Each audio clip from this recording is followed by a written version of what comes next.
todas y todos.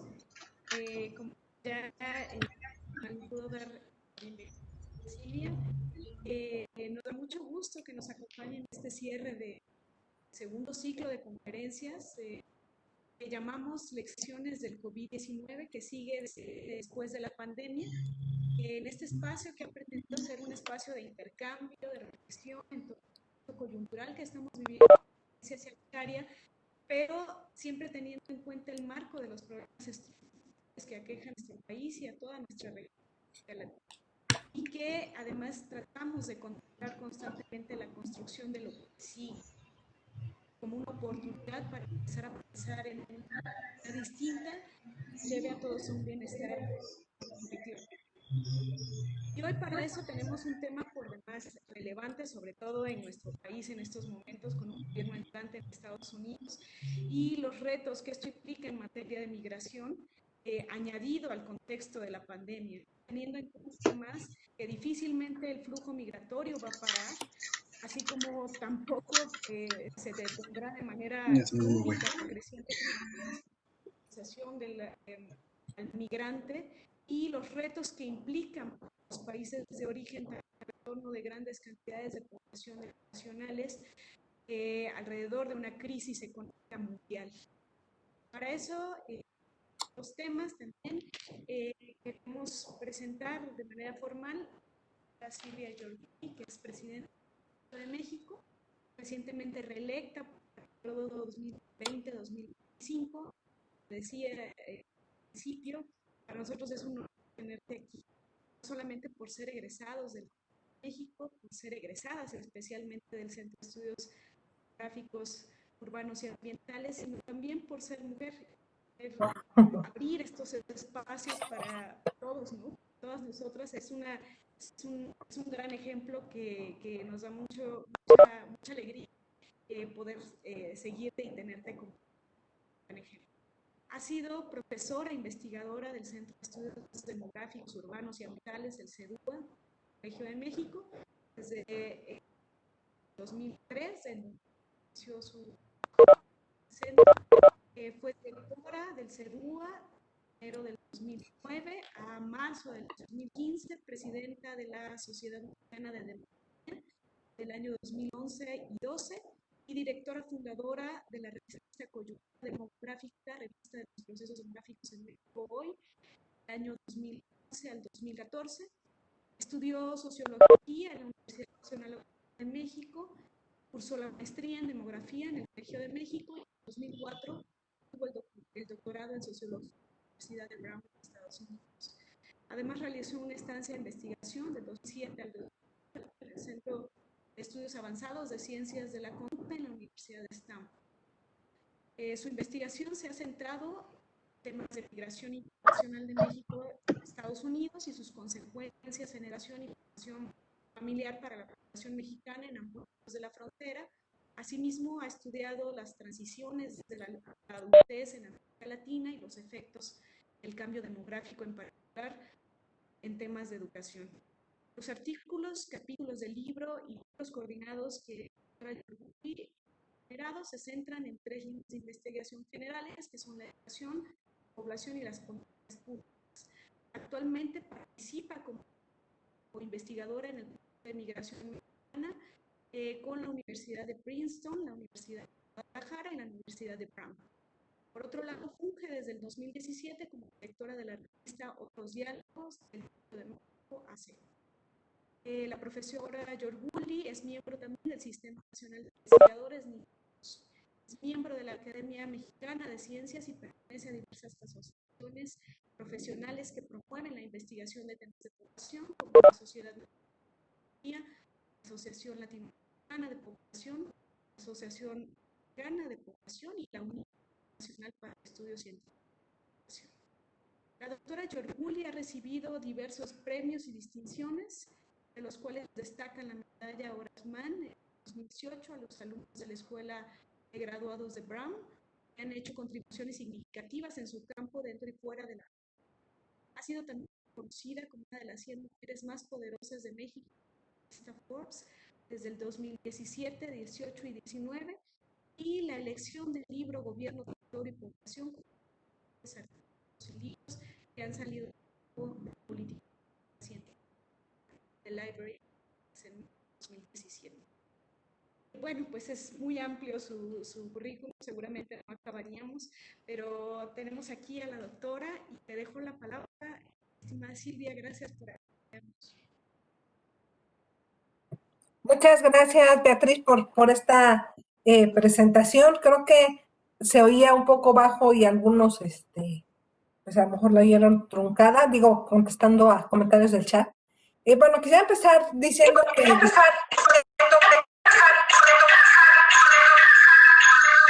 Por ahí algún micrófono abierto, ya.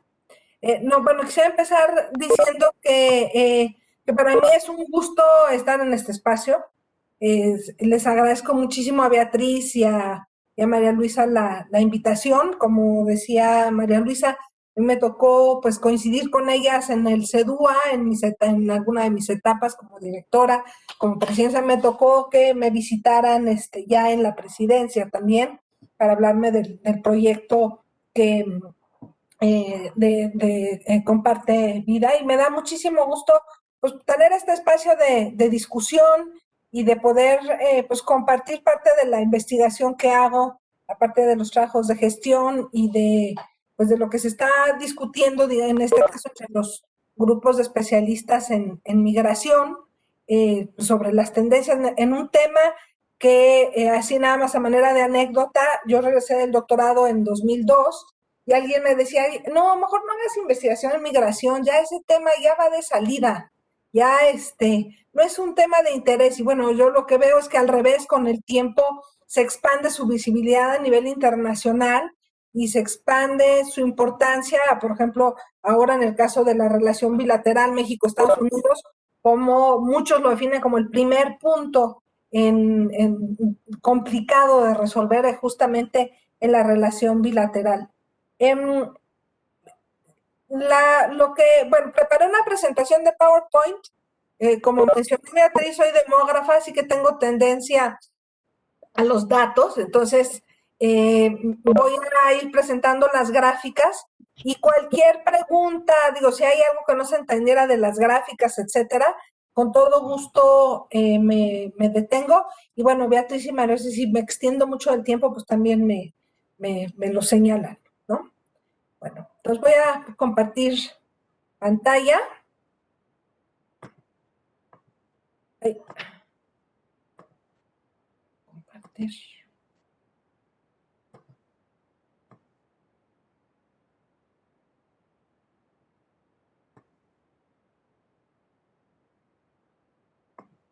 ¿Sí se ve? Sí, sí se ve bien. Creo que faltaría nada más ponerlo en presentación. Eso es lo que no me Modo quiere presentación. dejar que lo comparta. A ver, déjame ver si acá, por acá arriba.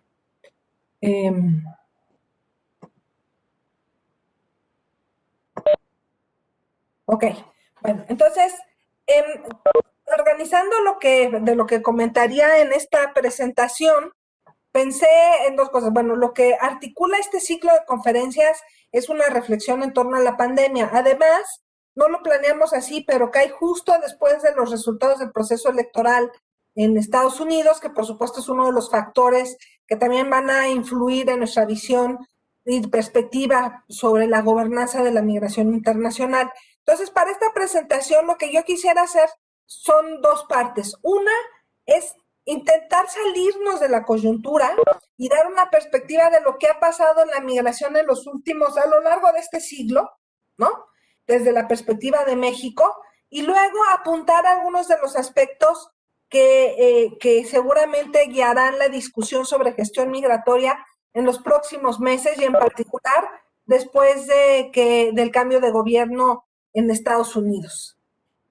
Lo pongo entonces en dos espacios. Por un lado, ver todos los procesos, lo que tenemos de la información de migración. Uno de los problemas que tenemos los estudiosos de la migración es que es uno de los fenómenos que cambia más rápidamente y que es más difícil de documentar, ¿no? Porque hay componentes, hay flujos indocumentados, hay flujos que no quieren pasar, o sea, que no quieren ser vistos, y eso hace difícil cambiar, poder captar los cambios que se dan muchas veces de manera muy rápida en la migración, porque la migración es una respuesta, una reacción, una respuesta, una opción de las personas y de las familias ante situaciones complejas. Entonces, bueno, hay tres preguntas que no voy a contestar totalmente, pero que son las que yo sugiero para articular la conversación en esta sesión del día de hoy. La primera es, ¿cuáles eran las perspectivas migratorias antes del inicio de la pandemia? Esa fotografía a la que ya hice referencia. Ahí ahora no está avanzando, espérenme. Ahí está.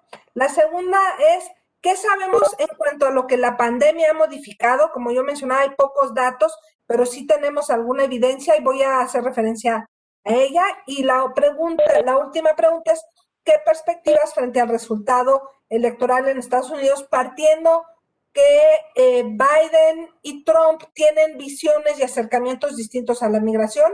Ya lo comentaré más adelante, no es necesariamente que va a haber un gran cambio en la política migratoria, pero sí suponemos que al menos en términos de los principios que guían las acciones que se vayan llevando. Bueno, quisiera empezar otra vez, voy a hablar mucho desde la perspectiva de México, ¿no? ¿Cómo lo vemos desde México? En realidad estamos, si uno viera Centroamérica y Norteamérica como un sistema migratorio, estamos en una zona con una complejidad en términos de los flujos, por la cantidad, por el volumen de los flujos, pero también por cómo se mezclan diferentes tipos de migraciones y cómo inclusive en una misma familia, podrías tener diferentes estatus y tipos de migración, ¿no? Entonces, por ejemplo, para el caso de la migración mexicana, pues tenemos los flujos de migración hacia Estados Unidos, documentada e indocumentada, ¿no?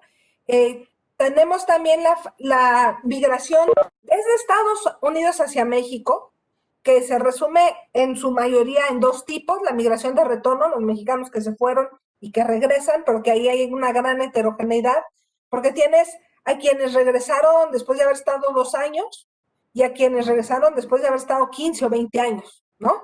Que se fueron de niños y de repente se ven deportados, y llegan a un país pues que no, en realidad conocen poco. La otra sería la migración de menores nacidos en Estados Unidos, que es un fenómeno creciente que empezamos a visibilizar más después de 2007 y que bueno, es una población que es muy interesante porque es una población nacida en Estados Unidos, por lo tanto ciudadanos estadounidenses, pero también hijos de padres mexicanos, al menos uno de sus padres es mexicano, y eso les permite tener la doble ciudadanía y seguramente será una población que podrá ir y venir cuando ahora son en su mayoría menores de edad, pero que cuando lleguen a la edad adulta o aquellos que ya llegaron a la edad adulta podrán ir y venir entre los dos países según su conveniencia, ¿no? Luego tenemos, por supuesto, el tema de la migración en tránsito por México. Voy a cerrar mi puerta para que no se oiga el ruido de alarma.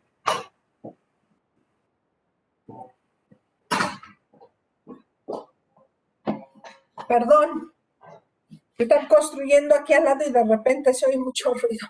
Entonces, la migración de tránsito, que de hecho yo creo que en los últimos 2 años, en lo que va de esta administración, es la que más se ha visibilizado, que está compuesta en su mayoría por centroamericanos, pero no solo por centroamericanos. Y luego la migración hacia México desde Centroamérica, en muchos casos con este carácter de solicitudes de asilo o refugio, pero que se mezcla, por ejemplo, la migración por razones de violencia con la migración económica, y que en muchos casos se están quedando en México no porque quieran, sino porque la circunstancia y la política, los cambios en la política de migración estadounidense, pues los han obligado a sentarse aquí en México. Y finalmente, pues sin olvidar otras inmigraciones que son nuevas porque que responden a aspectos coyunturales, como en el caso de la haitiana o como en el caso de la venezolana, pero como veremos más adelante, que también son pequeñas en términos de números. Híjole, no sé qué hice que ahora no puedo hacer que avance la presentación. no sé, José Ramiro Gómez que me dejó anotar, pero no sé si sea justo esa opción de anotar que ahora no me deja avanzar en la presentación. ¿Verdad? No sé, tal vez hay que salir y volver a compartir pantalla. Ya, creo que ya va a poder avanzar. Es que no me dejaba, ni siquiera me aparecía el cursor. Bueno, entonces vamos a ir separando los diferentes flujos uno por uno, algunos con mayor detalle y otros con mejor detalle. Vamos a empezar con los que se van al norte. A ver, después de lo que pasó en Estados Unidos en el 2007, hubo una caída muy importante del flujo de mexicanos hacia ese país.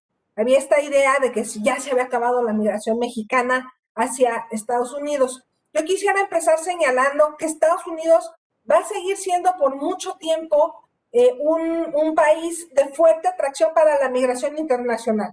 No solo para la mexicana, sino para la migración internacional. De hecho, si ustedes se fijan, bueno, estas son una proyección que hay de cómo va a ir creciendo la migración o la población nacida en el extranjero que llega a vivir en Estados Unidos y la expectativa es que siga creciendo, ¿no? Y si ustedes se fijan, aquí hay una pequeña, sí ven el cursor, ¿verdad? Si yo muevo el cursor, ¿sí lo ven? Sí, Aquí hay un pequeño quiebre que corresponde a lo que pasó después de 2007, que a lo mejor disminuyó un poco la pendiente de la curva o el ritmo de crecimiento, pero que no detiene este fuerte proceso de llegada a Estados Unidos. ¿Cómo se ubica la migración mexicana ahí? Bueno, cuando uno lo ve desde la perspectiva histórica, y en esta gráfica lo que ustedes tienen es la migración mexicana, el número es la población mexicana viviendo en Estados Unidos, no son llegadas anuales, sino la que ya está allá. Desde 1900 hasta 2015, bueno, si hubiera agregado 2017 o 2018, no hay gran cambio. Entonces, si ustedes se fijan, hay un proceso de acelerado crecimiento de la migración mexicana, sobre todo aquí estoy usando una agrupación por eras que propone Jorge Durán en su libro Historia Mínima de la Migración Mexicana hacia Estados Unidos. Entonces hay un aumento muy rápido en los 70s, 80s, 90s y en la primera parte de este siglo.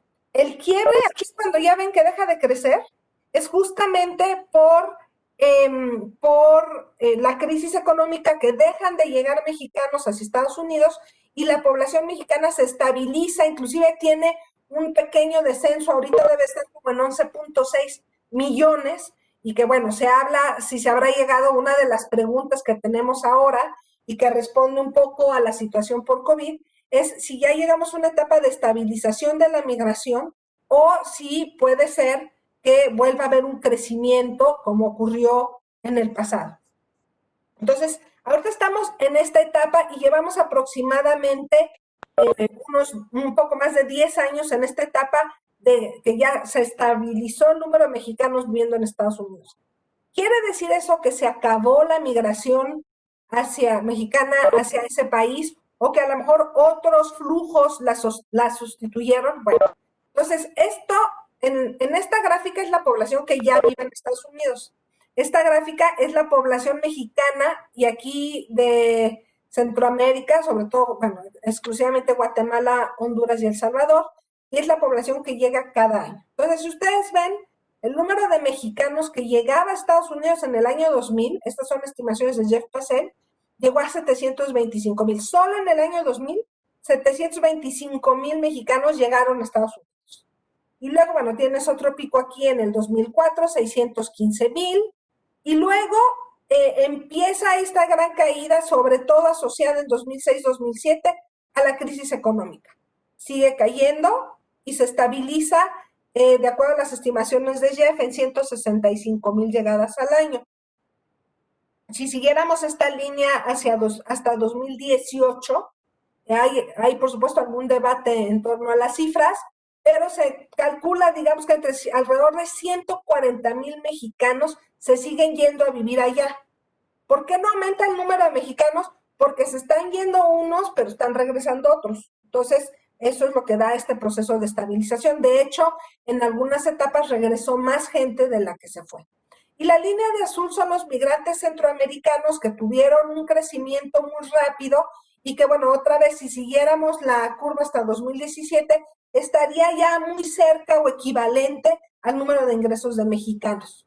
Entonces, mientras que la mexicana cayó y se quedó estabilizada, pero no desapareció, la centroamericana también empezó a crecer a un ritmo menos acelerado de lo que ven aquí, pero sí llega a alcanzar a la migración mexicana. Esto es en cuanto al número de mexicanos que se van cada año. Cuando uno lo ve en conjunto, y en esta gráfica, bueno, a mí esta gráfica me llama mucho la atención, porque combina, la línea café son todos los latinos, aquí dice Hispanic, pero en realidad son todos los latinos, ¿no? Son los mexicanos, los centroamericanos, los sudamericanos que llegaron a Estados Unidos, y la línea amarilla son los que venían de países asiáticos. En 2017 ya estaban llegando más migrantes asiáticos que migrantes latinos. Claro, el gran cambio se debe por la caída de la migración mexicana, ¿no? Pero a mí me parece este dato muy interesante porque siempre oye mucho uno el problema de los centroamericanos, de los mexicanos, cuando en realidad el principal flujo de migrantes hacia Estados Unidos en los últimos años es de origen asiático. Y ahí la pregunta es por qué de la asiática no se habla tanto o no se ve tanto como problema comparada con la mexicana y la centroamericana. Ahora, una particularidad, bueno, esto ha hecho que también Estados Unidos es un país de migración a lo largo de su historia, pero sí se ven los cambios en los cambios en los flujos, ¿no? En esta gráfica lo que tenemos es de qué país, de qué regiones del mundo llegaban los migrantes a Estados Unidos. En 1960 llegaban principalmente de Europa, que es el morado. 84% de los migrantes que llegaban a Estados Unidos en 1960 eran de Europa. En 1990, bueno, pues uno ve cómo la migración europea va bajando, la mexicana es la verde, acá representada 6%, entonces cómo la mexicana fue aumentando y es, bueno, ahora o sea, si piensas que este es un solo, bueno, ahorita lo voy a enseñar en la próxima gráfica, pero bueno, es el país con más migrantes, o sea, de origen de más migrantes que vienen en Estados Unidos. El gris son los centroamericanos. Efectivamente hay un aumento en términos de la migración centroamericana en peso proporcional, pero es pequeño. Y la tendencia sería, el rojo son los asiáticos, del sudeste asiático, y bueno, del sur y del este de Asia, y se ve como hay también una tendencia al aumento, que ya para 2017 los asiáticos eran el grupo con mayor proporción en términos de origen. Otra forma de verlo es así, bueno, México sigue siendo de todas maneras el país principal de origen de los migrantes en Estados Unidos, aunque ha bajado su peso de 2000 a 2017. Bueno, uno ve China, India, Filipinas, y aquí ya en 2017 pues aparece el Salvador, ¿no? No lo alcanzo a ver porque están ahí los cuadritos de Webex, pero supongo que ustedes sí lo alcanzan a ver.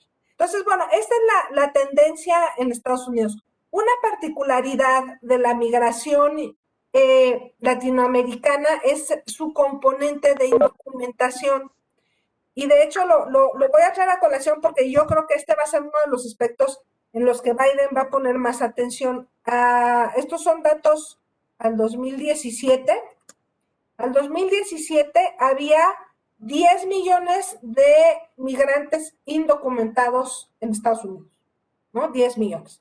De esos 10 millones, bueno, hay dos cosas a resaltar. Uno es que de 2007 a 2017 tendieron a no aumentar, y eso es parte de la política de deportación de Obama, principalmente, porque Obama tuvo una política muy asertiva de deportación, y probablemente en 2017 todavía no se veían los efectos de la política de Trump en términos sobre todo de restricción en número de asilo y de algunas vías legales. En el caso de México, es el país que tiene más migrantes indocumentados, son un poco menos de la mitad del total, pero lo que es muy interesante es que ha habido un proceso de disminución de la migración indocumentada por parte de México.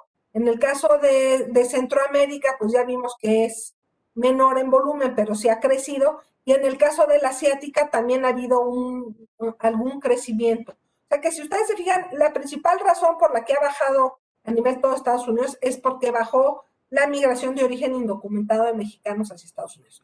Ahora, Eso por un lado. Por otro lado, otra cosa que se ha dado que es muy interesante y que también hay que tener de vista, porque va a ser parte de lo que va a definir las negociaciones bilaterales entre México y Estados Unidos, es que ha habido un aumento continuo de otro tipo de visas, sobre todo las que ven ustedes aquí en café y en pues amarillo oscuro, son visas de trabajo que se llaman H2A y H2B. Las H2A son para trabajo agrícola, las H2B son para trabajo en servicios, y lo que se ve es que desde 2010 hubo un aumento rapidísimo en el número de visas de trabajo temporales. De manera que en 2015 superaba las 200,000, y esta fue una política que Trump mantuvo, ¿no? Y de hecho es una política que permite algún tipo de regulación, y una de las propuestas que hay para el caso de Centroamérica, o sea, algunos de los académicos señalan que sería muy interesante poder hacer un esquema también de aumento de las visas temporales de trabajo para migrantes centroamericanos que llegan a México y que llegan a Estados Unidos. Entonces, bueno, pues es una de las vías que se ve en términos de gestión, y que además tiene que ver con esta parte de que si uno supone que después de la pandemia va a aumentar la presión migratoria por razones económicas, pues podría ser una alternativa.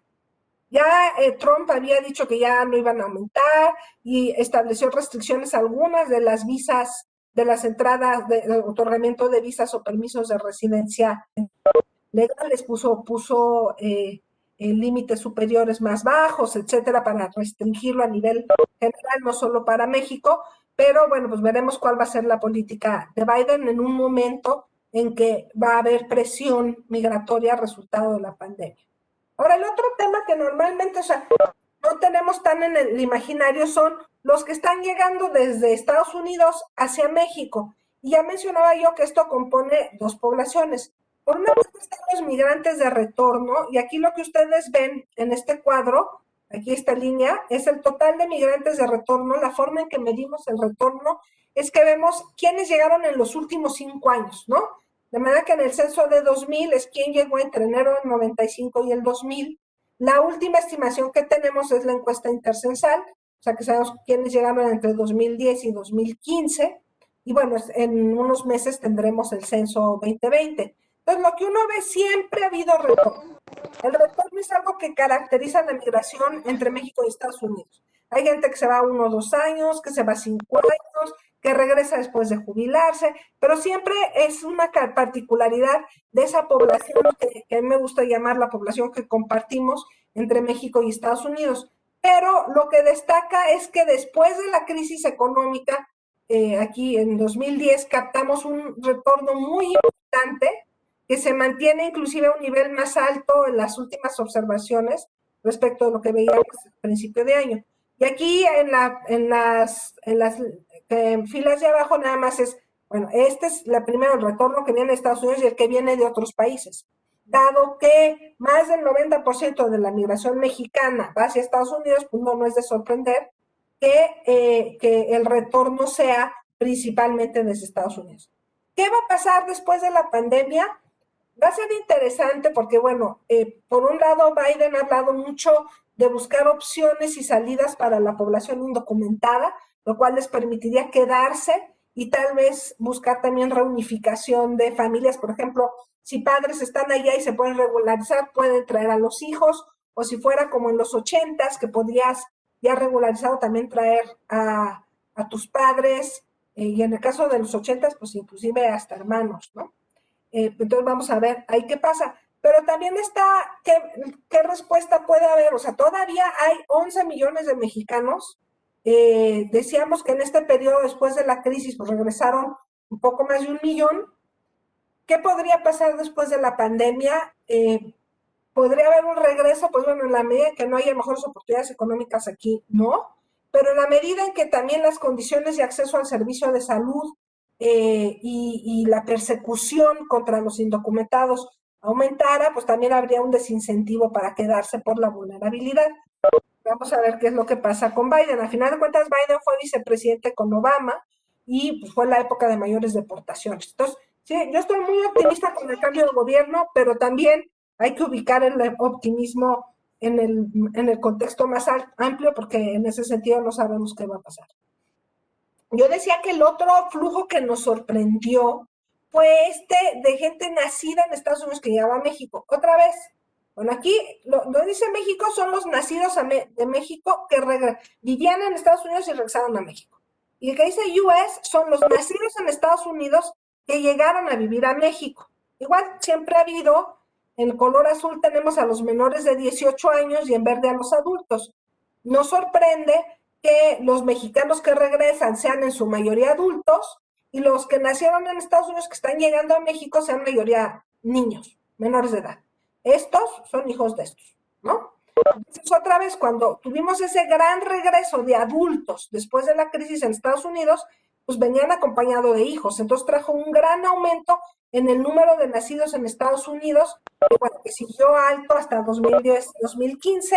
Como yo decía, vamos a ver qué datos nos da el censo del 2020, pero que es una población muy importante de ubicar porque tienen necesidades distintas, ¿no? Por ejemplo, son niños que en muchos casos estudiaron en Estados Unidos, hablan mal español, les cuesta mucho trabajo integrarse a la escuela en México. Las escuelas en México no están listas para recibir a niños que tienen un perfil tan distinto.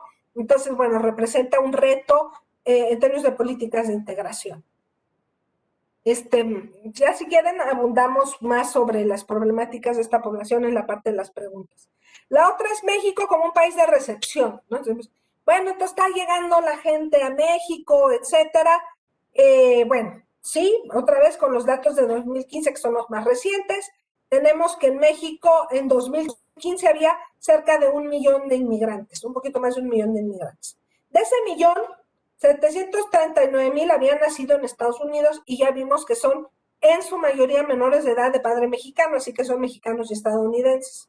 Después de eso, bueno, guatemaltecos, es cuando les digan, no, es que hay muchísima migración. Bueno, Chiapas es una zona en donde se ve más la migración que viene del sur, pero en términos nacionales, pues los números en realidad en 2015 eran muy pequeños. Ahorita voy a presentar algunas cifras más recientes.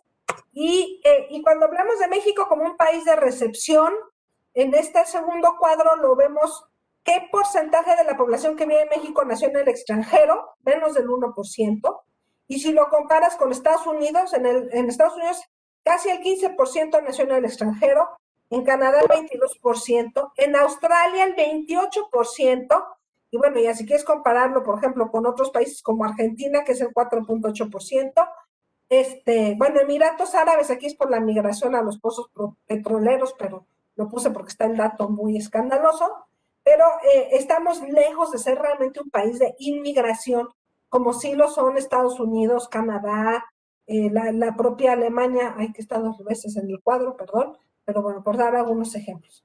Ahora, la otra pregunta es sobre la migración de tránsito. La migración de tránsito es muy difícil de medir justamente porque la población está en tránsito, porque no quiere ser vista, porque algunos logran llegar a la frontera, otros no, cómo los mides, etcétera.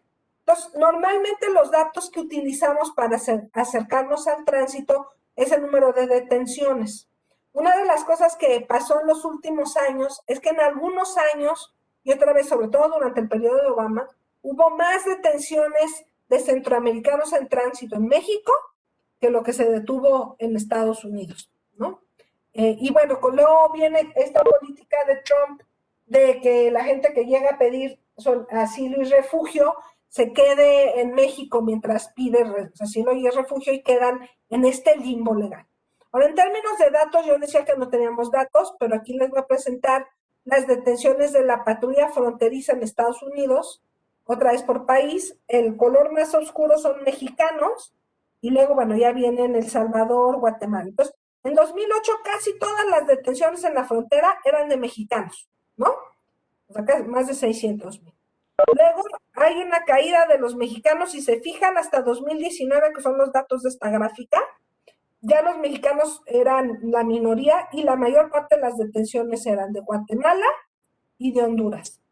En menor medida de Salvador, sobre todo Guatemala y de Honduras. Y bueno, esto es el reflejo, que bueno, uno desde 2018, de las caravanas de la población que ingresa en muchas razones, no una migración económica, sino buscando solicitudes de asilo y refugio en Estados Unidos y que llegan a la frontera con esa expectativa.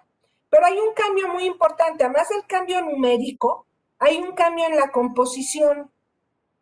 Entonces aquí están los datos, la barra gris son los de la población detenida en la frontera México-Estados Unidos, los que eran adultos, los que son adultos que viajan solos, y el de hasta abajo son menores no acompañados, y la barra intermedia son migraciones familiares. Entonces, un cambio que hemos visto en los últimos años es esta disminución de los adultos que migran solos, el aumento de la migración de familias en conjunto, y bueno, la presencia de menores no acompañados, que también fue una crisis que se dio durante el periodo de Obama, y que otra vez es un reto, porque depende todo el esquema migratorio, los centros de detención, etcétera, están pensados para adultos. Y cuando tienes este componente familiar, ninguno de los dos países, ni México ni Estados Unidos, estaban listos. Y llevó a aberraciones como la separación de familias que vimos en Estados Unidos y los centros de detenciones de menores de edad en Estados Unidos. Lo que es interesante, ya no puse aquí la gráfica para 2020, es que lo que hemos visto en los últimos meses es que ha aumentado las detenciones de mexicanos, pero además que otra vez, más que familias, estamos viendo otra vez la migración de adultos solos. Está en un modelo híbrido y mixto, ¿no? Por decirlo de alguna manera, y bueno, pues hasta finales de año o a mediados del año que entra, pues podremos hacer una evaluación de ese cambio que responde a la pandemia. Ya casi voy a terminar para poder dejar tiempo a preguntas y respuestas. Yo decía que no voy a dar respuestas así tal, en esta presentación no tengo respuestas tal cual, pero sí diría en síntesis que la perspectiva futuro es que se van a mantener los flujos desde Centroamérica y desde México, que seguramente como resultado de la pandemia tendremos una mayor presión hacia una migración económica, pero que se va a combinar con la migración asociada a la violencia, que no se ha modificado, que al revés en algunas zonas se ha intensificado, y esta combinación de migraciones que tiene un carácter familiar con la de carácter laboral, que hace mucho más compleja la forma en que respondemos a estos flujos migratorios. Y sí hay un aspecto que es muy importante, porque el panorama es muy complejo, hay muchas cosas. Entonces, bueno, ¿cuál es el objetivo? Yo creo que el objetivo, en todo caso, entre los dos gobiernos, y vamos a ver cómo se da la negociación entre el gobierno mexicano y el gobierno estadounidense, ya que asuma Biden, es ir hacia una gobernanza de la migración eficiente, humana y consistente con valores cívicos como derechos humanos, como el interés superior del niño, como la protección en caso de las políticas de asilo y refugio, tanto en México como en Estados Unidos, y bueno, marcaría esa como la dirección. No está exenta de retos, ¿no? Para el caso mexicano, para el caso estadounidense, hay los últimos años, y especialmente con el gobierno de Trump, se hicieron muy evidentes problemas, o sea, hablan de un sistema migratorio roto, ¿no? El broken migration system. Roto porque tiene una población indocumentada enorme, muchos llegaron siendo niños, la mayor parte de los 10.6 a 11.6 millones de mexicanos, la mayoría tiene más de 10 años viviendo allá. Muchos llegaron siendo niños, entonces bueno, ahí hay un problema de regularización que sí, pues representa un reto. El sistema de asilo y refugio no sirve, lo que estamos viendo ahora en la frontera, los tiempos de espera, etcétera, es resultado de un sistema que dejó de funcionar hace muchos años, que tenía tiempos de espera muy largos en Estados Unidos. Lo único que hizo Trump, de una manera arbitraria, es decir, esos tiempos de espera de más de un año, ahora háganlos en México. Pero no se modificó el sistema de asilo y refugio, y además Trump también intentó limitarlo, y además intentó ahora con la pandemia hacer cosas que a mí me parecen terribles, como decir, no, pues por causas de salud ya no vamos a deportar a la gente sin preguntarle si quieren ni darle el beneficio. O sea, la gente llegaba a la frontera, pide asilo y refugio, y los funcionarios de migración lo entrevistan, y a partir de ahí ya se define si hay lo que le llaman ellos credible fear, si hay razones creíbles para que se le dé refugio. Ahora con la pandemia eso se eliminó, ¿no? O sea, Aprovecharon la pandemia, decir esto no nos gusta, pues una vez con razones de salud, no. Luego, otro problema que va a tener Biden es que va a pasar con estatus temporales vulnerables que se dieron así como salidas, ¿no? En el caso de, sobre todo, salvadoreños y hondureños, pues sobre todo salvadoreños y algunos nicaragüenses, tienen este estatus de visa que se llamaban visas temporales que se dieron cuando el contexto de guerra civil en El Salvador o por desastres naturales, pero que se convirtieron en visas temporales de décadas y que Trump pensaba y había dicho que iba a terminar este programa y regresar a la gente que igual lleva 10, 15, 20 años viviendo en Estados Unidos.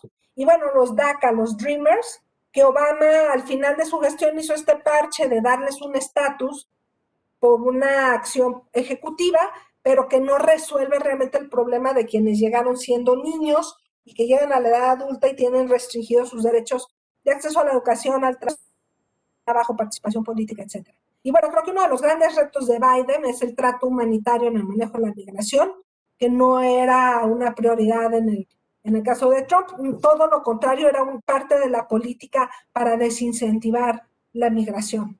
Y bueno, hay una opción y una discusión en Estados Unidos sobre cómo fortalecer la migración por vías legales, ya lo mencioné, a través de visas temporales de trabajo, pero también de otras figuras. Ya esta creo que es la última gráfica. Para el caso de México, bueno, ahí hay también pues vacíos que corresponden al cambio de gobierno y a la pandemia que también puso todo en stand-by. Por ejemplo, no queda claro cuál es la política de atención a migrantes mexicanos que llegan al país, ya sean de retorno o estadounidenses nacidos o sea, que nacieron en el norte y que llegan por primera vez. Hace falta ver las necesidades. Se hicieron, por ejemplo, cambios cuando desaparece el seguro popular, había esta opción de que tuvieran seguro popular por 90 días, cuando lo desaparecen, pues ahorita quedaron medio en el limbo, ¿no? La política de gestión de cruce fronterizo, pues es bien sabido, creo que en el caso de ustedes que están en Chiapas, creo que es muy visible, que hubo primero como esta visión de que México aceptaría y una gran llegada de migrantes, sobre todo a través de las caravanas, pero bueno, no se ha resuelto cómo se va a gestionar un cruce otra vez ordenado y con una visión humanitaria. En asilo y refugio también estamos muy atrasados. No tenemos una comar, pero no tiene recursos ni personal. Bueno, yo creo que dimos pasos para atrás en el trato humanitario. Ahí igual en la parte de preguntas podemos hablar más de, por ejemplo, la necesidad de reformar el Instituto Nacional de Migración, aspectos como ahora la intervención de la Guardia Nacional para detener migrantes. Tenemos además el tema en México de trata de personas y ese traslape entre el tráfico de personas y el crimen organizado que ha hecho que muchos de los migrantes queden en manos a la merced del crimen organizado y bueno, los casos más extremos pues son los de San Fernando, Tamaulipas, y bueno, pues otros casos de secuestro y de extorsión que viven. Ya vimos que somos un país con poca inmigración, pero aún así que necesita definir políticas de integración, y esto se ve sobre todo a nivel local. ¿Qué pasa con la población que está llegando y se queda en Tijuana, en Matamoros? Pues ya no es por una semana ni por un mes, ¿no? Sino por 6, 7 meses, probablemente se acaben quedando algunos en el país. Y bueno, creo que un gran rezago en México es que se requiere para todos los retos del sistema migratorio infraestructura y recursos humanos para atenderla. Entonces, bueno, pues esta es una fotografía. Lo que yo decidí es ir metiendo a lo largo de la presentación las reflexiones en torno a los impactos esperados de la pandemia.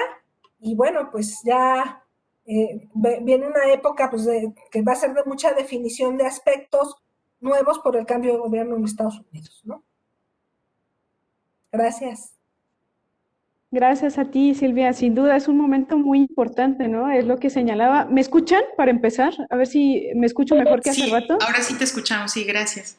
Sí, perdón, la verdad es que no me puse a ver el chat. Una disculpa si no me escucharon, pero bueno, ahora sí, ya me escucho.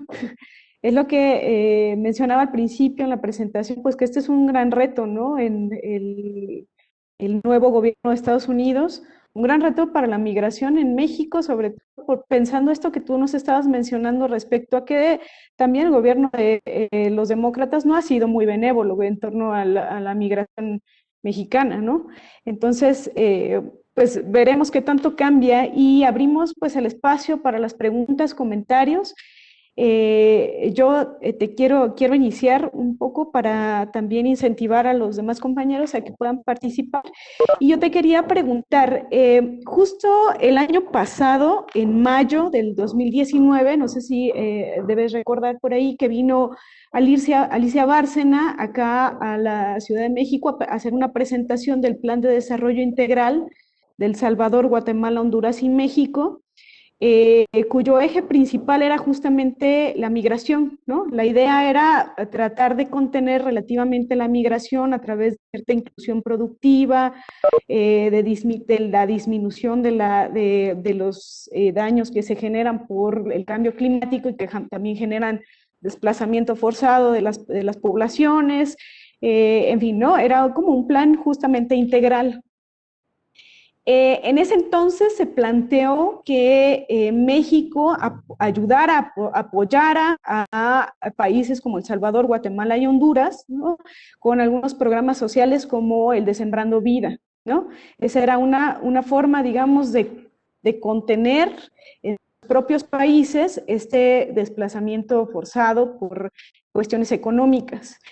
En este sentido, yo te preguntaría qué tanto este tipo de programas, no específicamente este, porque este además quedó trunco, incluso acá en México ha tenido algunos problemas para funcionar, pero en torno a este tipo de programas, ¿qué tanta perspectiva, qué tanto futuro le ves que pueda ser, digamos, un freno o a que pueda desinhibir o inhibir, perdón, el flujo migratorio justamente por cuestiones económicas, que digamos que es el mayor porcentaje de motivos, ¿no? de movilidad migratoria?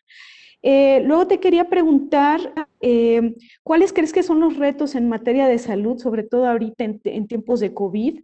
Eh, ¿Quién tendría que encargarse de estos, digamos, de la infraestructura necesaria para responder a estos flujos migratorios? Por ejemplo, si tendría que ser México, en el caso de recibir nuevas caravanas migratorias, si tendría que ser Estados Unidos para, digamos, para evitar contener un poco la expansión o la extensión mayor de la pandemia. Y si tienes algún porcentaje o algún dato de cuánto se ha detenido la migración por motivos específicos del COVID, si hay algún dato específico de cuánto se ha inhibido este flujo justamente por este motivo, ¿no? Si alguien más tiene alguna, creo que sí, hay en el chat, permítame, déjame ir al chat y te leo lo que nos están comentando. Ok. No sé si, mira, hay 3 preguntas de José Alessandro y hay otras 3. No sé si quieras empezar con estas y hacemos otras 3 o te junto las otras que tenemos acá. Yo creo que ya son, o sea, para una primera ronda está bien. Entonces, si te parece, contesto la tuya y voy leyendo hasta la de Carla Cruz. Y ya Muy bien. si hubiera más, abrimos un segundo ciclo. Y entonces, como son varias, voy a contestar de manera breve, pero en la segunda ronda podemos ahondar. Primero, haces una muy buena pregunta sobre la relación entre migración y desarrollo, ¿no?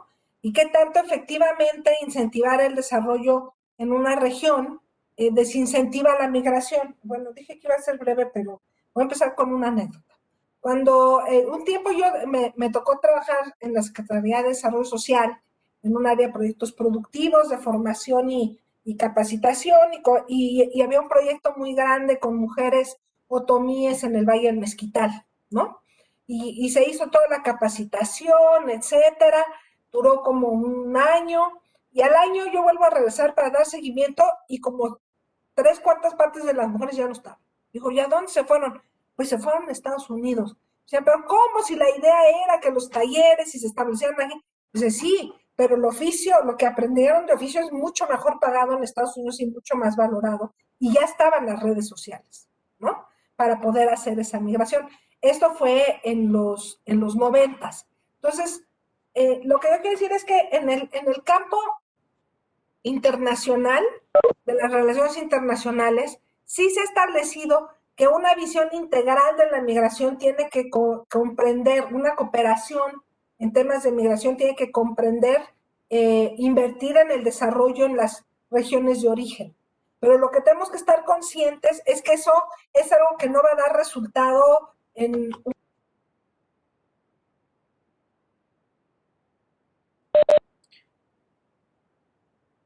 Bueno, perdimos sonido, creo. ya, perdón, Ajá, perdón. gracias. De hecho, una de las Sí, preguntas que nos hacemos es qué tanto esta caída que hubo de la migración en México de mexicanos corresponde a la crisis económica, pero también que tanto a que ya había un cierto agotamiento de la migración hacia ese país. Entonces, por un lado, yo creo que sí es algo que tiene que estar en esta visión de decir, los países compartimos una visión de la migración, hay que invertir en las zonas de origen, y de ahí la importancia de la iniciativa de CEPAL. No sé si oyeron, pero una de las iniciativas también que ya Biden anunció es inversión, pero no solo para el desarrollo, sino para atender las zonas con mayor violencia, ¿no? Buscando vincular desarrollo económico y generación de empleo con atender el problema de la migración que se origina por violencia. Entonces yo creo que debe de estar en el paquete de las relaciones bilaterales y la acción compartida de la migración, pero que no es algo que la va a bajar al corto plazo, porque eso te lo dice la experiencia. En materia de salud, pues justamente hay un vacío, pero además en el caso mexicano, hay un vacío para los mexicanos ya de por sí, ¿no? Entre, por ejemplo, entre quienes tienen acceso al seguro social, al ISSSTE, quienes no, en lo del seguro popular, que en el cambio a INSABI, pues generó otra vez todos estos vacíos en la atención de algunas enfermedades. Lo hemos visto con los migrantes de retorno, son mexicanos que regresan al país y tienen una vulnerabilidad tremenda en cuanto a la protección y el acceso a los servicios públicos de salud.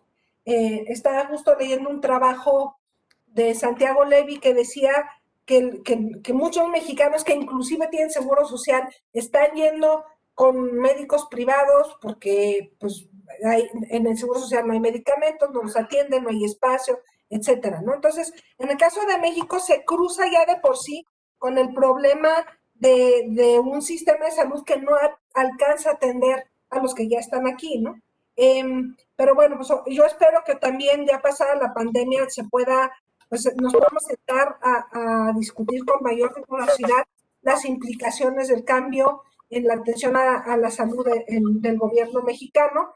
Y sí es uno de los temas que dejan la mayor indefección a los migrantes, ¿no? En el caso de Estados Unidos, pues también, cuando estás en uno de los efectos de la persecución, o sea, de los efectos así sutiles de la persecución hacia la población indocumentada, como habíamos visto antes, empezado en Arizona, en Georgia, pero que con el discurso de Trump que generaba mucho o genera mucho miedo, es que la gente no sale a atenderse, prefiere quedarse en su casa, porque si salgo a atenderme y eso puede implicar que me detengan y me deporten, pues mejor no me atiendo. Entonces, bueno, pues ahí tenemos toda una serie de debilidades y además, como saben, Estados Unidos también es un país con mucha debilidad en su sistema de salud y muy fragmentado en ese sentido. Entonces yo creo que eso, no contesto tu pregunta, pero pongo el contexto que es poco halagador. Sobre las detenciones de migrantes, te digo, son datos, lo que tenemos son datos de detenciones, con eso es que medimos más o menos los flujos. ¿Qué fue lo que vimos? Que de repente en marzo, abril, mayo hubo un descenso en el número de deportaciones, pero que en junio, julio, agosto volvió a empezar a aumentar, ¿no? Y ahí comentaba yo con este cambio de que hay más presencia de mexicanos que se suman a los flujos, probablemente por migración laboral, y además yo decía esto con menor presencia de niños o de unidades familiares, más como una migración sola. Pero Entonces, el primer efecto sí fue disminuirla, pero bueno, pues después otra vez se vio un aumento. Luego, José Alessandro tiene 3 preguntas. ¿Por qué creo que se habla más de la migración latinoamericana y no de la asiática? Yo sí creo que hay una estigmatización hacia ciertos grupos, ¿no? Lo vimos en el caso de lo que pasó en El Paso, cuando hubo esta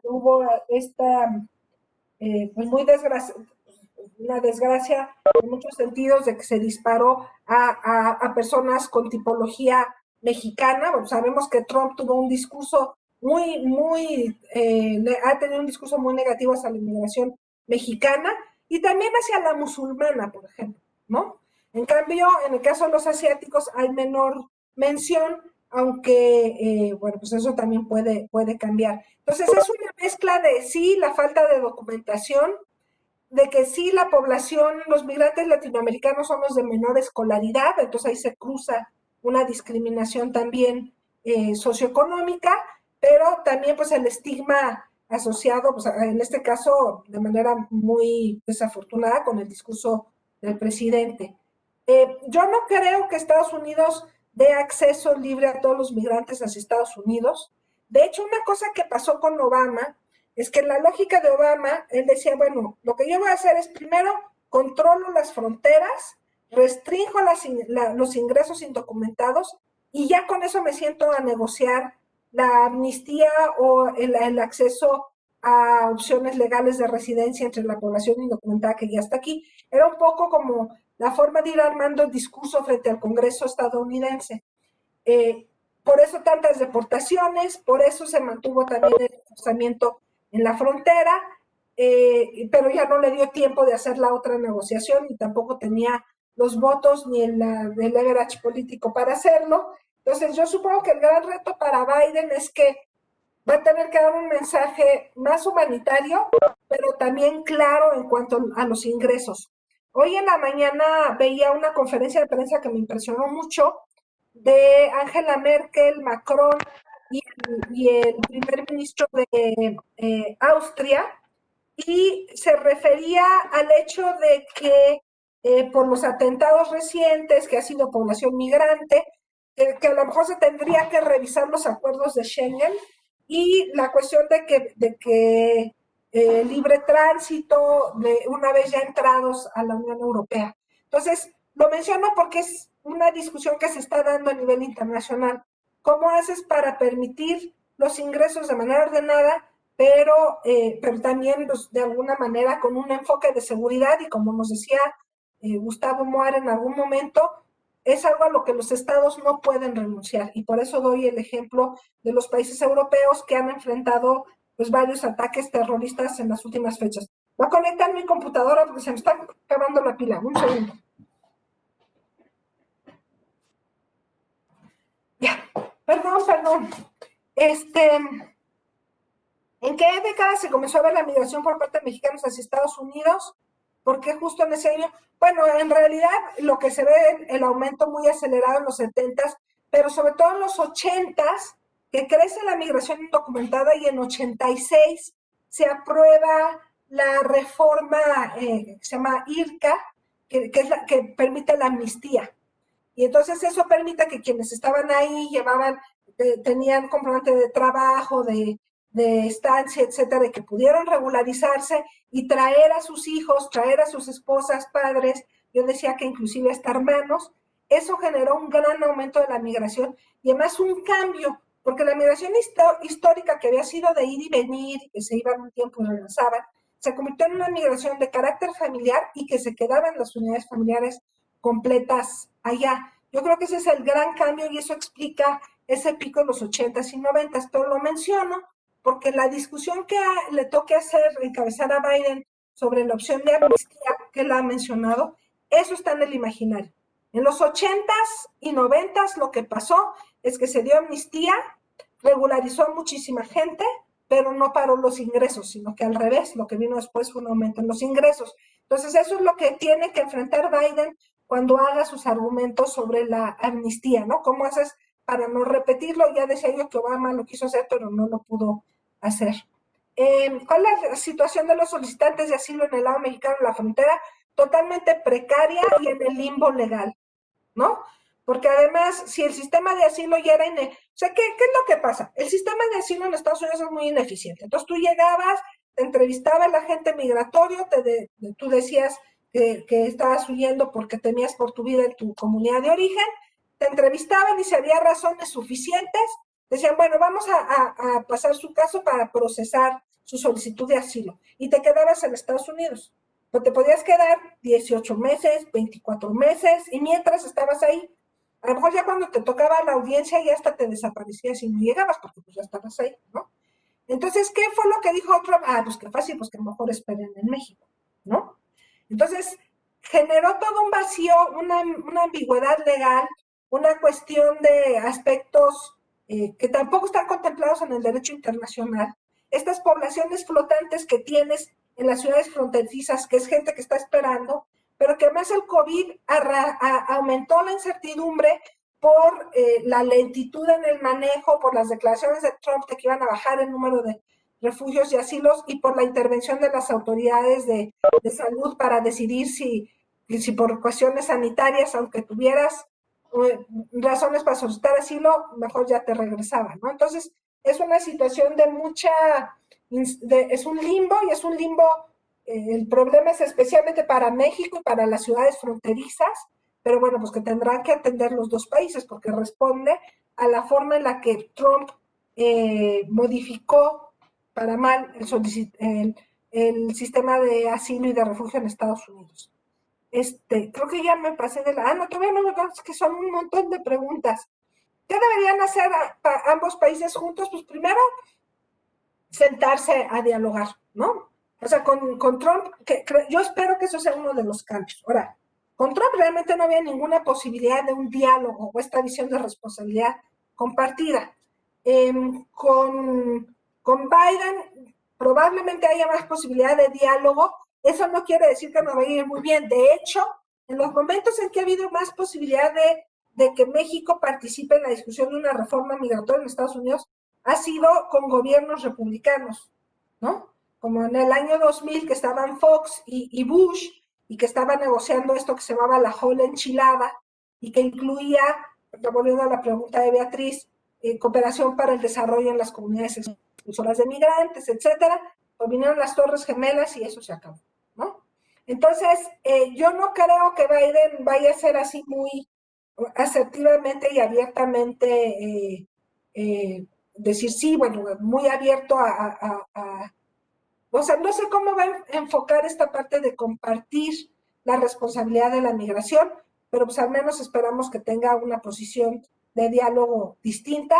Y el gran reto, bueno, uno habla de responsabilidad compartida, pero en este caso no solo es México y Estados Unidos, también es los países de origen en Centroamérica, ¿no? Honduras, El Salvador y Guatemala, que tienen además regímenes políticos con los que es muy difícil negociar porque son más inestables, porque cambian más, bueno, por los problemas que conocemos en ese caso. Entonces eso hace muy difícil que tengas interlocutores para hablar de esta responsabilidad compartida. A ver, lo que voy a hacer es a lo mejor juntar algunas para que no sea, no sé, porque ya vi que son muchas. ¿Cómo considera usted que tenga impacto la nueva administración de Estados Unidos en cuanto a la migración?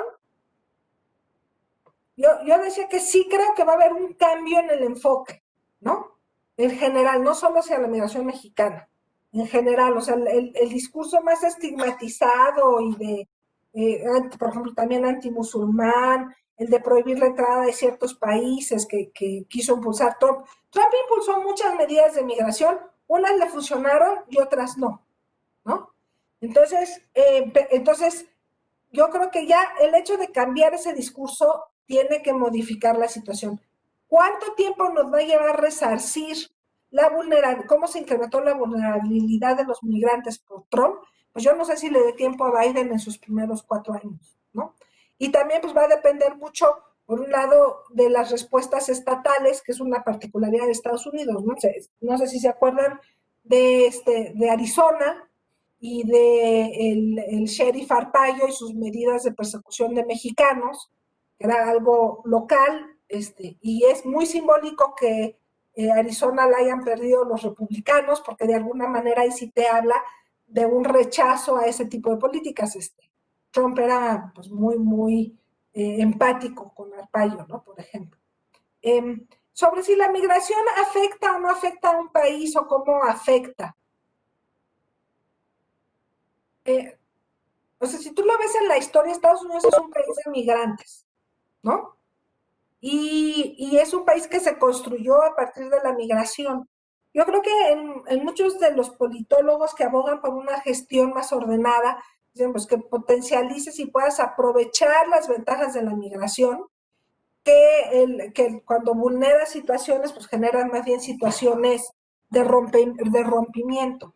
Yo creo que la migración puede tener un aporte positivo para los países, digo, en términos de las contribuciones económicas de los migrantes, y en un tema que tiene que ver mucho, sobre todo con las ciudades, y que tiene que ver con el rol que tienen los migrantes en ciertos sectores de la economía. Los mexicanos son muy importantes para la actividad agrícola en California, por ejemplo, ¿no? Pero también son muy importantes en la industria de cuidados, ¿no? Y no solo los mexicanos, sino la migración latina en general. En Europa también los migrantes tienen un rol en la industria de cuidados, en la posibilidad de que las mujeres se insertaran al mercado de trabajo porque había opciones de cuidado que les dan confianza, ¿no? Entonces yo creo que lo que uno tendría que hacer es potencializar las ventajas de la migración. Y bueno, otro caso muy claro es la migración calificada, porque Estados Unidos es uno de los principales países de migración calificada, y yo creo que ahí no hay duda del aporte que hacen en desarrollo tecnológico, etcétera, por ejemplo, en el Valle del Silicón en Estados Unidos, ¿no? Dice, ¿por qué la mayoría de los mexicanos que dejaron de emigrar en el 2019? Entonces, pues en realidad la migración cayó después de 2007, ¿no? Y pues el principal argumento es que se debió a la crisis económica de Estados Unidos y a la política de mayor persecución y de deportaciones de Obama. Es una combinación, es difícil saber cuál de las dos, pero pues están los dos efectos de alguna manera combinados. La pregunta era si podía volver a levantar como en el pasado. Pues yo creo que vamos a ver qué pasa ahora después de la pandemia y con la política de Biden, que sí puede haber un repunte, está ahí potencialmente el repunte, pero yo creo que lo importante aquí a destacar es esta parte de que hay un componente documentado muy importante y ese se va a mantener, y hay comunidades muy ligadas, familiares aquí y allá, gente que tiene papeles de doble ciudadanía o residencia permanente y seguramente van a seguir yendo de los dos lados. Sobre la aportación productiva de los migrantes, ahí recomendaría leer a esta economista danesa que trabaja, ahorita me voy a acordar, Pia Orrenius. Ella ha trabajado mucho para hacer estimaciones económicas de cuánto aportan los migrantes, inclusive también diferenciando por región de origen. Entonces, bueno, yo lo remitiría ahí.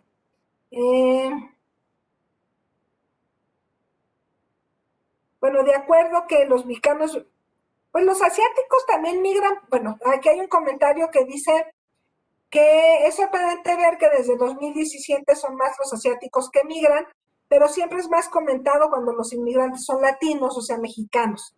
Creo que quizás es más comentado porque los mexicanos migran por pobreza y es una migración indocumentada, y los asiáticos muchos son por la vía legal, lo cual es cierto. Y quizás es menor la cantidad de migración por pobreza extrema, aunque sí también hay, digo, no, o sea, pensemos en países como Vietnam o como Tailandia, o como a mí me tocó cuando estaba estudiando el doctorado, había varios migrantes de sudeste asiático que habían migrado por razones de guerra, desplazamientos forzados y pues en situaciones también muy precarias, ¿no? Sobre la pérdida de empleos, sí, bueno, yo lo que digo es que es posible que COVID genere y refuerce las razones de la migración, ¿no? y no se nos olvide que en el caso de la migración mexicana y la centroamericana hay un fuerte componente laboral. Entonces, claro, ahí depende también de los dos lados, porque si el mercado de trabajo estadounidense eh, no ofrece opciones para los trabajadores migrantes, pues no se rompe el incentivo. Pero cuando uno ve los diferenciales salariales y ve las perspectivas de crecimiento para el año próximo en México y Estados Unidos, pues uno supondrá que sí, que por eso yo decía que Estados Unidos seguirá siendo un gran atractivo en términos laborales. Y sí, como ya mencioné, pues si le sumas el tema de violencia, pues eso lo hará todavía más, más, pues, o sea, que se mantienen ahí lo que ha motivado la migración de los últimos años, ¿no? Yo sí pienso que el efecto de la violencia en México es algo que no hemos comentado, pero que también genera migración hacia Estados Unidos. Pensamos en la migración guatemalteca y hondureña por razones, o salvadoreña por razones de violencia, y hablamos menos de la mexicana, pero bueno, pues yo creo que también es un componente que está ahí. Y hay una última pregunta, que es, ¿cuál es la mejor forma de llegar a ser residente en Estados Unidos? Pues vamos a ver cuáles son las políticas de Biden, ¿no? Pero bueno, pues yo creo que lo que puede ser atractivo son las opciones de visas de trabajo temporales.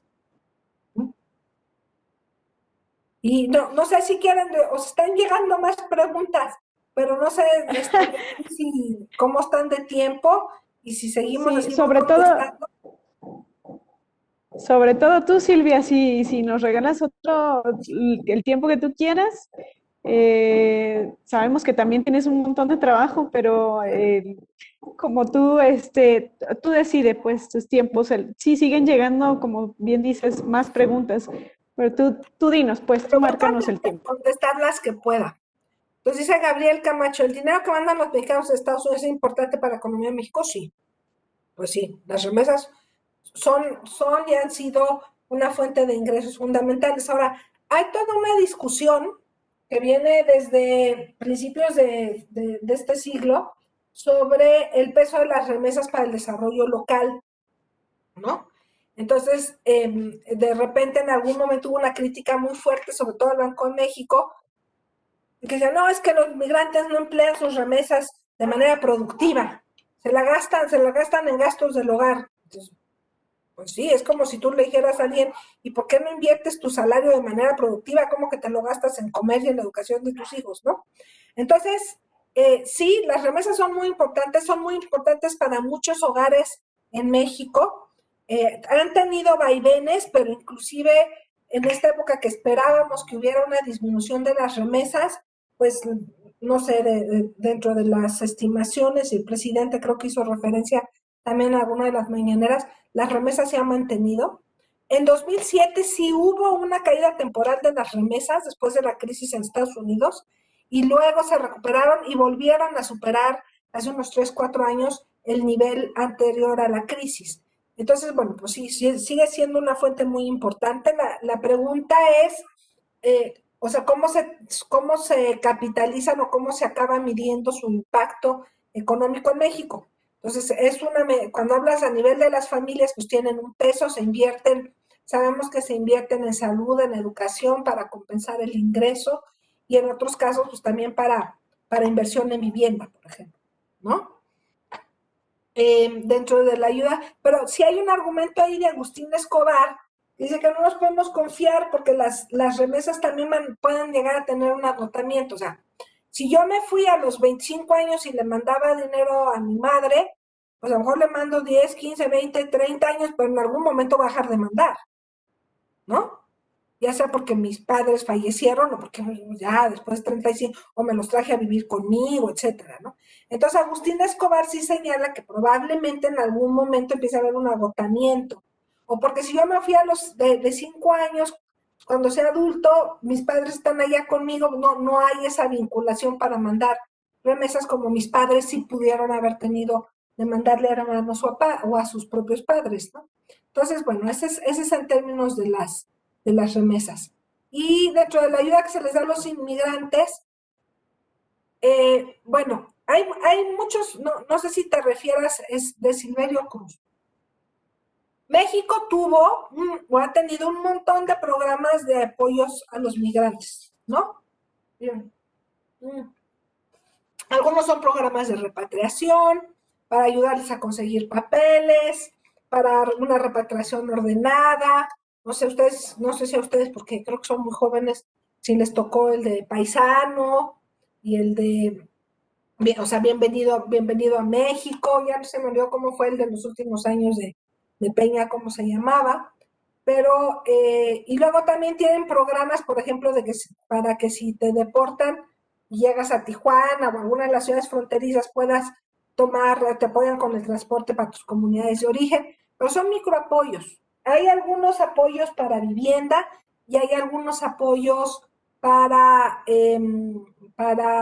para proyectos productivos o para créditos. Estas son cosas que venían de los sexenios anteriores. Este gobierno acá cerró muchos de esos programas, o no los cerró, nada más no les asignó presupuesto, entonces pues es casi lo mismo que cerrarlos, y no necesariamente se ha diseñado una estrategia alternativa de apoyo a los migrantes de retorno. Ahora, eso es a nivel federal, también hay iniciativas estatales. Hablábamos de, de las remesas, pues programas muy importantes han sido los de 3x1, esa decía, por cada dólar que el migrante invertía en su comunidad de origen, el gobierno federal, el estatal y el municipal ponían otro. Y con eso se construyó, se hicieron obras de drenaje, de equipamiento urbano, de parques, de kioscos, o sea, la comunidad decidía en qué se utilizaban. Entonces, bueno, yo creo que ahora todo eso está muy desdibujado y sí creo que la pandemia ha puesto en pausa la discusión de qué reemplaza los esquemas anteriores, ¿no? Pero bueno, ahí son muy importantes las respuestas también de los gobiernos estatales. Y creo que ya, ahora sí, ya son todas las preguntas.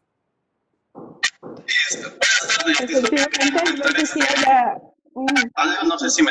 Estoy escuchando otro sonido. Yo quería comentar, ¿será que me pueden dar la palabra? Sí, Pedro está hablando, ¿verdad? No, que Pedro. Ok, doctora Silvia, yo tengo una duda. Por ahí, cuando empezaban las caravanas, se rumoraba que supuestamente los gobiernos de El Salvador, de Honduras y creo que también de Guatemala, les pagaba a los migrantes para que estos pudieran afectar un poco a México y a Estados Unidos. Y otra cosa, ¿qué opina que acerca de los acuerdos que tenían los migrantes con empresas particulares? Por ejemplo, esto yo lo viví cuando viajaba en autobús en la localidad de Rizo de Oro, en el estado de Chiapas. Ahí se subían bastantes migrantes y ya empezaban a viajar pues con nosotros, y yo me bajaba en mi pueblito, y a 1 kilómetro estaba la migra. Entonces me imagino que ahí siempre había un acuerdo como para que los migrantes le pagaban a la migra para que pudieran pasar. ¿Qué opina acerca de eso? Muchas gracias.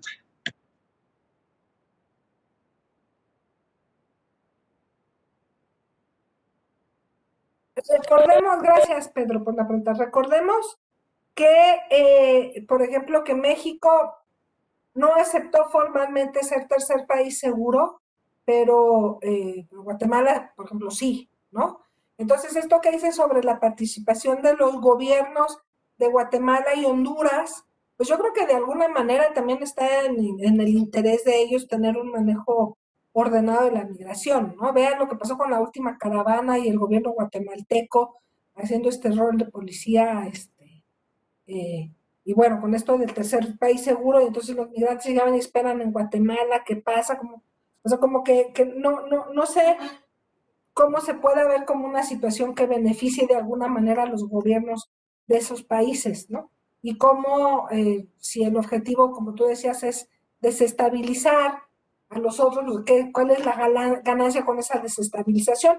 Pero no sé, la verdad es que no podría opinar más. Sobre lo que mencionas de la industria de tráfico de personas y de tráfico de los migrantes, pues yo creo que justamente ese es uno de los temas en la agenda compartida, en la medida en que no generes opciones de un manejo ordenado de la migración, pues vas a tener este desarrollo de toda una industria en torno al viaje y a la migración, ¿no?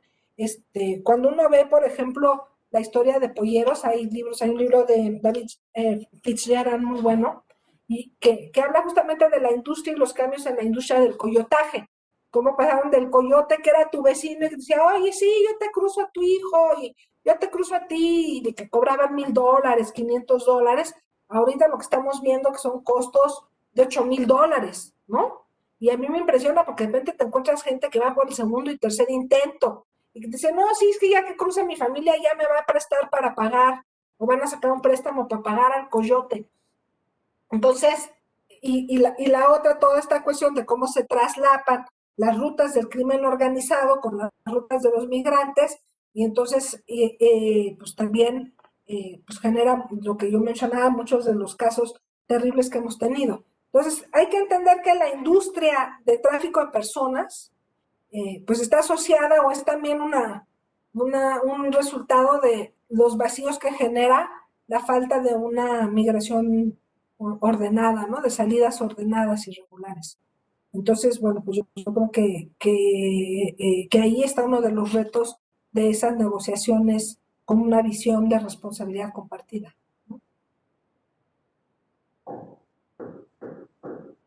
Sí, así es. Parece que ya no tenemos más preguntas. No sé si haya alguien más que quiera comentar o que quiera hacer una última pregunta para ya cerrar esta conferencia que nos hiciste favor de hacer. Sí, adelante.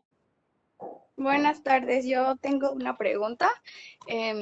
Siempre me he preguntado por qué México abre las puertas a los migrantes de Guatemala, de Honduras, pero también en cada localidad, por así decir, siempre está la migra. Entonces se encuentran a personas y se las llevan y, o sea, como, no entiendo cómo México, o sea, dice que le da entrada pues a estas personas y después se los llevan también. O sea, yo quisiera saber qué pasa con eso o por qué sucede esto. Sí, o sea, México tiene una posición un poco esquizofrénica en torno a la migración, ¿no? O sea, digo, yo no sé, hay un ejercicio que yo hago cuando son las conferencias, aquí no lo podemos hacer porque es virtual, o le pregunto a las personas, ¿cuántos de ustedes han ido a Estados Unidos o tienen algún primo, hermano, tío, conocido cercano que vive en Estados Unidos? Y prácticamente todos los mexicanos tenemos alguna conexión con alguien que se fue al otro lado, ¿no? Entonces tenemos por un lado esta parte de decir, no, sí, los gringos que tratan tan mal a los mexicanos y el cruce en la frontera, la violencia policial por parte de la patrulla fronteriza estadounidense, ¿no? Toda la cuestión del muro y las muertes en el desierto, que son desgracias pues, humanas tremendas, ¿no? Entonces, por un lado tenemos esa empatía hacia la protección de los migrantes, los derechos humanos. Somos de los primeros países en suscribir todos los acuerdos internacionales de protección de los migrantes, ¿no? Inclusive el último, que es el Pacto Global por una Migración Ordenada, pues México fue de los co-conveners, de los países que empujó la iniciativa junto con el gobierno de Suiza. Eso es por un lado. Lo esquizofrénico es que por otro lado somos un país muy racista, muy intolerante hacia el extranjero. Cuando uno ve las encuestas nacionales de discriminación, sí es un país que discrimina al otro y discrimina sobre todo al migrante centroamericano, al hondureño, al guatemalteco, etcétera. Y creo que eso pasa también en política, en los aspectos de política migratoria. Entonces, por un lado, tenemos un discurso de que sí, vamos a organizar la política migratoria con respeto a los derechos de los migrantes y generar opciones como estos permisos temporales para que estén 30 días en el país, pero por otro lado ponemos a la Guardia Nacional a perseguirlos, ¿no? Entonces es un discurso un poco esquizofrénico, no acaba de salir, el año pasado salió un libro de Pablo Yankelevich, que es un historiador del Colegio de México, que se llama Los Otros, y que habla de la política migratoria entre 1920 y 1960. Y es lo mismo, decían, sí, acá México en los foros internacionales, pero pidiendo los agentes de migración que se mezclaban con los agentes de aduana, pidiendo unas mordidas tremendas y decidiendo de manera totalmente arbitraria quién entraba y quién no entraba al país, las experiencias y los tratos hacia los chinos tremendos, ¿no? Pero también hacia varios europeos. Entonces yo creo que en eso somos un país muy esquizofrénico y no, y es algo que no hemos resuelto. Sí, de hecho, cuando pues entraron las caravanas, ¿no? De Honduras, Guatemala, había mucho complot entre las personas, de que algunas decían de que el presidente de México estaba muy mal en dejar entrar a otras personas porque pues luego vienen a hacer desastre y todo eso, pero también otra mitad estaba con que sí era bueno que los dejaran entrar, entonces pues sí tiene mucha razón en que los mexicanos somos personas muy racistas. Sí, sí, pues sí, yo estoy de acuerdo contigo. Yo creo que lo que pasó, y bueno, lamentablemente eso es lo que está definiendo la política migratoria ahora, es que el gobierno actual empezó con un discurso muy de apertura, ¿no? Y no calcularon que iba a generar un incentivo a la migración en la manera en que sucedió, que fuera a haber toda esta movilización de la magnitud que lo hubo en torno a las caravanas y que el problema los rebasó. Y entonces fueron al extremo opuesto, ¿no? Que fue que, bueno, no ha habido cambios en el Instituto Nacional de Migración. Sí ha habido algunos cambios, pero pequeños, ¿no? Y por otro lado, pues la intervención de la Guardia Nacional, usted habla de esta militarización en la gestión de los cruces, ¿no? Entonces, bueno, pues no sé, creo que son de las cosas que el gobierno, esperemos que pasado la pandemia, pues también pueda resolver con más calma.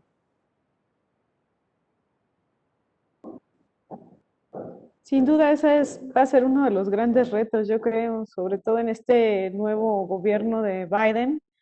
A ver qué nos depara, pues, ¿no? Y la relación también bilateral va a ser muy interesante ver cómo se genera, a diferencia de lo que sucedió con Trump, que era una tensa calma constante, ¿no?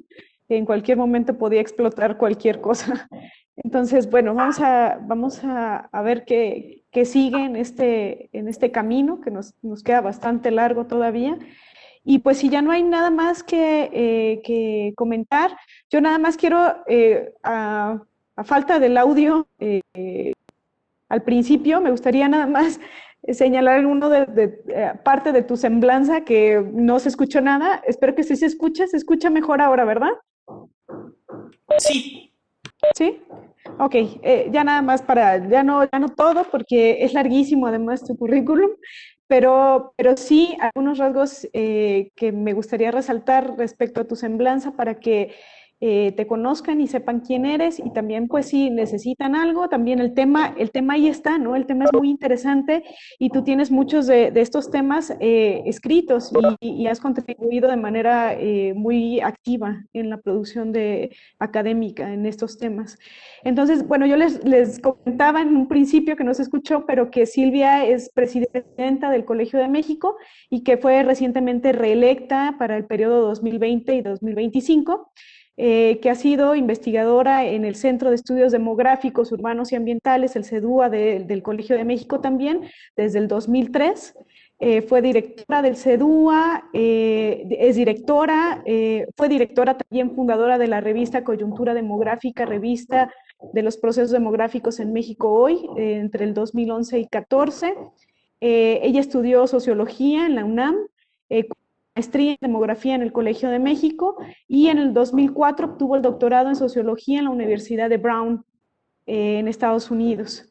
Además realizó una estancia de investigación en la Universidad de Stanford, en el Centro de Estudios Avanzados de Ciencias de la Conducta.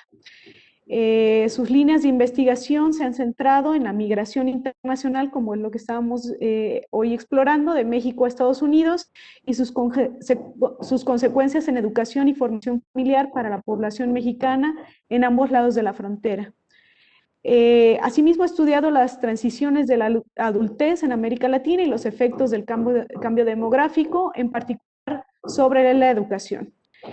También actualmente participa como coinvestigadora en el proyecto de migración mexicana con la Universidad de Princeton, la Universidad de Guadalajara y la Universidad de Brown.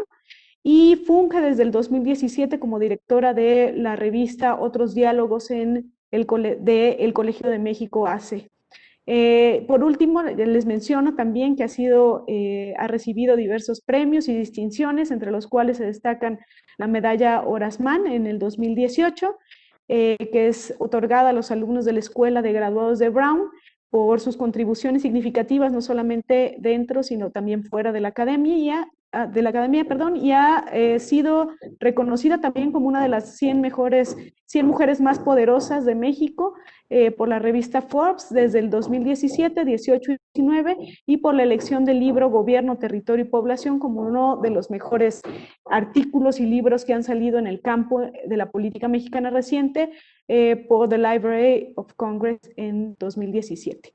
Entonces, pues ya nada más para resaltar lo que antes no se escuchó, pero que pues para que conozcan bien, sepan quién eres y que puedan igualmente consultarte. Y pues ya solamente te quiero dar las gracias, Silvia, por participar con nosotros hoy. Ha sido muy enriquecedor escucharte y que los estudiantes tengan contacto directo contigo, pues es genial. Muchas gracias, Silvia. Le dejo la palabra a Malú, nada más para agradecerte en nombre de la ACE y pues seguiremos en contacto seguramente, Silvia. Sí, pues, perdón, sí te doy la palabra. No, nada más quería decirles, bueno, que agradezco mucho. Puse en el chat 2 sitios donde pueden encontrar más datos. De hecho, en el primero, que es el Seminario de Migración, Desarrollo y Políticas Públicas, hay 2 documentos sobre efectos del COVID sobre la migración México-Estados Unidos. Se escribió antes de las elecciones, pero creo que ahí pueden ver varias de las dimensiones. Y en el segundo, que es migración de retorno, ahí hay datos a nivel estatal. Entonces, para meterse y ver los datos de migración de retorno en Chiapas o qué programas hay en dónde, pues lo sugiero. Nada más una anotación más, perdón, María Luisa. Pues muchas gracias, Silvia. Pues tenemos ahí recursos también para poder continuar con esta discusión, con este diálogo. Y bueno, pues nos da muchísimo gusto que hayas estado con nosotros, que nos hayas dado un espacio, ¿no?, en tu agenda. Realmente que sabemos que estás siempre con muchas actividades. Te agradecemos mucho. Le damos un aplauso virtual. Te haremos llegar un reconocimiento con mucho cariño, ¿no? Es muy sencillo, pero con mucho cariño del Centro de Investigación y Promoción Cultural Comparte Vida AC.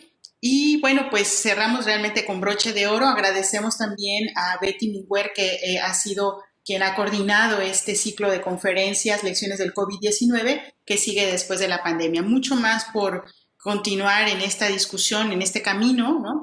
En este momento cerramos este segundo ciclo, pero vendrán nuevos ciclos y en este momento con mucha alegría por tu presencia, Silvia, con nosotros. Te damos un aplauso virtual también desde donde estamos.